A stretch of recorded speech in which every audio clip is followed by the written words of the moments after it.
आज हम आपको लेकर चलेंगे एक ऐसी यात्रा पर जो भारतीय राजनीति के सबसे रहस्यमय किरदारों में से एक की कहानी है। ये कहानी है संजय जोशी की, संघ का वो चेहरा जिसने जमीन पर संगठन खड़ा किया पर कैमरों से हमेशा दूर रहा, जिस व्यक्ति ने पार्टी के लिए दिन रात एक कर दिया और अंत में उन्हें ही साइडलाइन कर दिया गया। लेकिन अब खबरें हैं कि संजय जोशी फिर से सक्रिय राजनीति में लौट रहे हैं। आइए जानते हैं उनकी पूरी कहानी, बचपन से लेकर मोदी के साथ रिश्तों तक और उस मोड़ तक जहां से दुश्मनी की शुरुआत हुई। भाग 1, बचपन और प्रारंभिक जीवन। संजय जोशी का जन्म 1962 में नागपुर महाराष्ट्र में हुआ। नागपुर सिर्फ उनका घर नहीं था बल्कि आरएसएस का गढ़ भी था।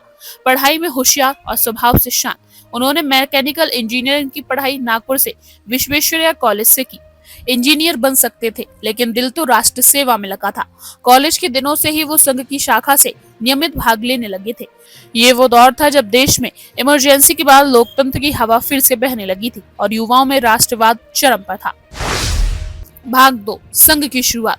आरएसएस में संजय जोशी एक प्रचारक के रूप में शामिल हुए। उनकी कार्यशैली अनुशासित, शांत और परिणाम आधारित थी।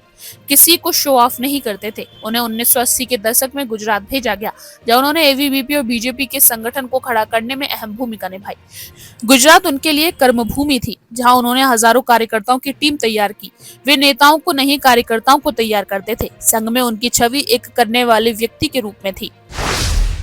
भाग 3, बीजेपी में जिम्मेदारी। 1990 के दशक की शुरुआत में उन्हें भारतीय जनता पार्टी के संगठन में बुलाया गया। गुजरात बीजेपी में वे संगठन मंत्री बने। नरेंद्र मोदी उस समय पार्टी के महासचिव थे। संजय जोशी और मोदी मिलकर पार्टी को खड़ा कर रहे थे, लेकिन जोशी का तरीका था जमीनी, मोदी का तरीका था रणनीतिक और मीडिया फ्रेंडली।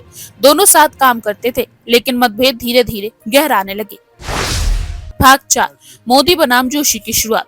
2001 में जब केशुभाई पटेल को हटाकर नरेंद्र मोदी को गुजरात का मुख्यमंत्री बनाया गया, तो संजय जोशी इस फैसले से पूरी तरह सहमत नहीं थे। संघ के कई वरिष्ठों को भी लगता था कि मोदी संगठन के बजाय प्रशासन में कमजोर हो सकते हैं। हालांकि मोदी को मुख्यमंत्री बना दिया गया। इसके बाद शुरू हुआ अदृश्य टकराव। मोदी को लगता था कि संजय जोशी संघ में उनकी छवि को नुकसान पहुंचा सकते हैं। वहीं संजय जोशी को लगता था कि मोदी धीरे धीरे संगठन को हाशिए पर धकेल रहे हैं। भाग 5, कांड जिसने सब कुछ बदल दिया। 2005 में भाजपा की राष्ट्रीय कार्यकारिणी की मीटिंग के ठीक पहले एक एमएमएस कांड आया। उसमें एक शख्स को आपत्तिजनक हालत में दिखाया गया और दावा किया गया कि वो संजय जोशी हैं। बिना किसी जांच के संजय जोशी से इस्तीफा ले लिया गया। बाद में तकनीकी जांच में पता लगा वो वीडियो फर्जी था, पर तब तक नुकसान हो चुका था। संघ जानता था कि हमला किसी अंदरूनी व्यक्ति का था और संजय जोशी का नाम धीरे धीरे पार्टी से मिटाया जाने लगा। भाग 6, संघ का विश्वास फिर भी बना रहा। मोदी के सत्ता में आते ही जोशी पूरी तरह साइडलाइन हो चुके थे, लेकिन संघ का भरोसा उन पर बना हुआ था। वे पार्टी के बाहर थे, पर संघ के लिए कार्यकर्ता तैयार कर रहे थे। 2012 में नरेंद्र मोदी को गोवा पार्टी में कार्यकारिणी की बैठक में बुलाया गया। उन्होंने साफ कर दिया कि वे तब तक नहीं आएंगे जब तक जोशी पार्टी में है। नतीजा, जोशी को फिर से हटाया गया। इससे संघ के अंदर भी खलबली मच गई। कई पुराने प्रचारक चुपचाप नाराज थे। भाग 7, मोदी का डर, जोशी का नाम। संजय जोशी का नाम आज भी भाजपा के कई नेताओं के लिए उम्मीद की किरण है, विशेष रूप से वो जो मोदी शाह की जड़ों से असहमत है। 2020 के बाद जोशी की कुछ तस्वीरें सार्वजनिक होने लगी, कभी दिल्ली में, कभी नागपुर में। हाल ही में उनका जन्मदिन गोपनीय तरीके से मनाया गया, जिसमें कई बड़े नेता चुपचाप शामिल हुए। और फिर 2025 में खबर आई, संजय जोशी ने मोदी और अमित शाह से मुलाकात की। माहौल एकदम गर्म हो गया। भाग 8, क्या संजय जोशी लौटेंगे? सूत्रों की माने तो अब संजय जोशी फिर से सक्रिय राजनीति में आ सकते हैं। ये वो दौर है जब भाजपा को संगठनात्मक तौर पर फिर से खड़ा करने की जरूरत है और आरएसएस अब सीधे दखल देना चाहता है। रेखा गुप्ता को दिल्ली का मुख्यमंत्री बनाना बिना अमित शाह की पसंद से इसी नए युग की शुरुआत मानी जा रही है। संजय जोशी की वापसी का मतलब है अमित शाह की ताकत में कटौती और मोदी की रणनीति में संतुलन। भाग 9, अंत नहीं शुरुआत है। संजय जोशी का जीवन सादा है पर योगदान गहरा। उन्होंने कभी प्रेस कॉन्फ्रेंस नहीं की, कभी ट्विटर ट्रेंड नहीं किया, पर पार्टी को खड़ा किया। उनका नाम आज भी कार्यकर्ताओं में प्रेरणा है।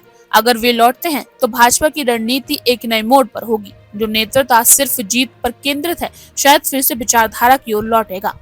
तो दोस्तों, ये थी आरएसएस के उस सच्चे सिपाही की कहानी जो हमेशा पर्दे के पीछे रहा, संजय जोशी। क्या वो फिर से लौटेंगे? क्या भाजपा फिर से संतुलित होगी? ये आने वाला वक्त बताएगा, पर इतना तो तय है कि संजय जोशी का नाम मिटाया नहीं जा सकता। वीडियो को लाइक करें, शेयर करें और कमेंट करके बताएं, क्या आप संजय जोशी की वापसी चाहते हैं? कि कोई पेंच है जो राष्ट्रीय स्वयंसेवक संघ और भारतीय जनता पार्टी के बीच में फंसा हुआ है। और वो पेंच इस तरह से फंसा हुआ है कि बीजेपी की स्थिति सांप और छछूंदर जैसी स्थिति हो गई है। ना वो आरएसएस के प्रस्ताव को निगल सकती है और ना वो बाहर उगल सकती है।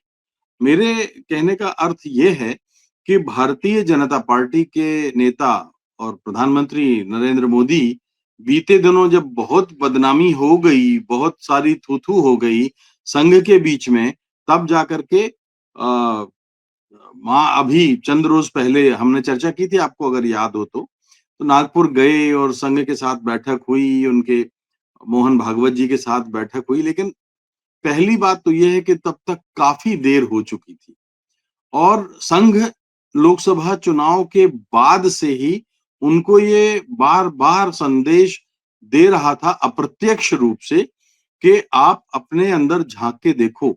भारतीय जनता पार्टी अपने संगठन के भीतर झांक के देखे, लेकिन वो ऐसा करने को तैयार नहीं थे। तो अब इतनी देर हो चुकी है कि मिट गया जब मिटने वाला, फिर सलाम आया तो क्या, दिल की बर्बादी के बाद उनका पयाम आया तो क्या। तो ये कुछ स्थिति हो गई है। अब देखिए, कारण कुछ भी हो, मामला तो अटका हुआ है कि संजय जोशी, जिनका कि नाम आपने लिया, यहाँ से जो नाम दिए जा रहे हैं वो मनोहर लाल खट्टर और धर्मेंद्र प्रधान के हैं। तो 2 नाम ये हैं और एक नाम मध्यमार्गी जो हो सकता है, पर मुझे नहीं लगता कि बीजेपी के शिखर नेता इस पे सहमत होंगे, वो कृषि मंत्री शिवराज सिंह चौहान का है। संघ तो सहमत हो सकता है, लेकिन नरेंद्र मोदी उनसे सहमत होंगे कि नहीं, उनके नाम पर ये मुश्किल है। लेकिन संजय जोशी अगर जो है का नाम आता है, तो दूसरे ना ये एक पेंच है कि एक दांव चल सकते हैं भारतीय जनता पार्टी की ओर से कि चलो संजय जोशी नहीं, लेकिन शिवराज सिंह चौहान को हम पसंद कर सकते हैं। संजय जोशी के नाम पर सहमत होना नरेंद्र मोदी के लिए बहुत कठिन है, आसान नहीं है। और न केवल नरेंद्र मोदी के लिए, अमित शाह के लिए भी। और दूसरी चीज ये है कि देखिए, संगठन में प्रधानमंत्री गुजरात से, अमित शाह नंबर 2 ताकतवर गृह मंत्री गुजरात से, तीसरा अगर संजय जोशी आते हैं तो वो भी गुजरात से। तो ये जो इसका संदेश जाएगा, वो भारतीय जनता पार्टी के लिए आने वाले चुनावों में बहुत भारी पड़ेगा। तो एक बात तो ये है। दूसरी चीज देखिए, सियासत में कितनी दिलचस्प होती है विनीता, कि उसमें छवि जो है, इमेज या जो साख है, उसकी चिंता नहीं की जाती। अन्यथा जेपी नड्डा साहब को ये लगातार एक्सटेंशन पर एक्सटेंशन, एक्सटेंशन पर एक्सटेंशन एक कोई अदृश्य ताकत दे रही है, जो भारतीय जनता पार्टी के राष्ट्रीय अध्यक्ष से भी ऊपर है। अब कौन एक्सटेंशन दे रहे हैं, देखिए, उन्होंने पहले तो ऊटपटांग से बयान दिए, तो उसके लिए वो एक तरह से जिम्मेदार हैं। दूसरा, उन बयानों की वजह से संघ नाराज हुआ।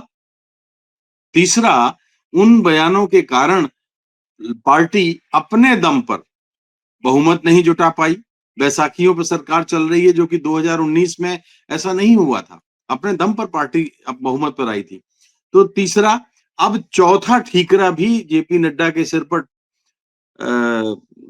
फोड़ा जा रहा है कि फरवरी के अंत तक पूरा पार्टी का जो संगठन का जो चुनाव का जो ढांचा है, मैं आपको बता दूं कि ये सब सारे प्रदेश अध्यक्षों के चुनाव होने हैं, उसके बाद कार्यकारिणी के चुनाव होने हैं, फिर प्रदेशों में तमाम जो वो चुनाव होने हैं जो राष्ट्रीय स्तर पर अध्यक्ष के चुनाव के लिए आवश्यक होते हैं।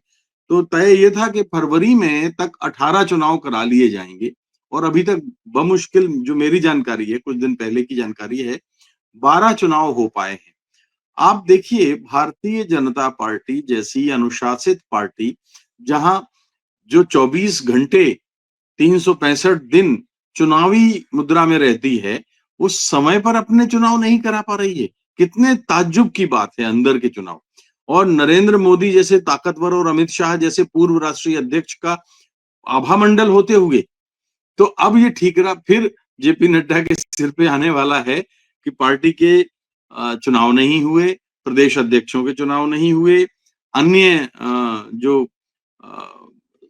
निर्वाचक मंडल के जो और बाकी सारी जो औपचारिकताएं होती हैं वो अभी नहीं हुई, तो देर क्यों हुई? तो फिर इसमें ये है कि भाई देखिए, अब एक आपको उदाहरण बताऊं कि जिन राज्यों में चुनाव होने हैं वहां केंद्र पार्टी से पर्यवेक्षक भेजे जाएंगे। अरे तो पार्टी के पर्यवेक्षक तो राष्ट्रीय अध्यक्ष ही तय करता है, सारे चुनाव राष्ट्रीय अध्यक्ष कराता है। तो यानी यहां भी जेपी नड्डा फ्लॉप रहे हैं, असफल रहे हैं। अब इसके बाद भी उनको एक्सटेंशन पर एक्सटेंशन दिया जा रहा है, तो जाहिर है कि आरएसएस और भारतीय जनता पार्टी के बीच में कोई ना कोई बहुत गहरा पेंच है, और एक पेंच का जिक्र तो मैंने आपको कर दिया। और आप हमसे जुड़े रहने के लिए सब्सक्राइब करें YouTube पर, फॉलो करें ट्विटर पर और लाइक करें Facebook पर। और ज्यादा जानकारी के लिए आपको टाइप करना होगा सिर्फ न्यूज नशा।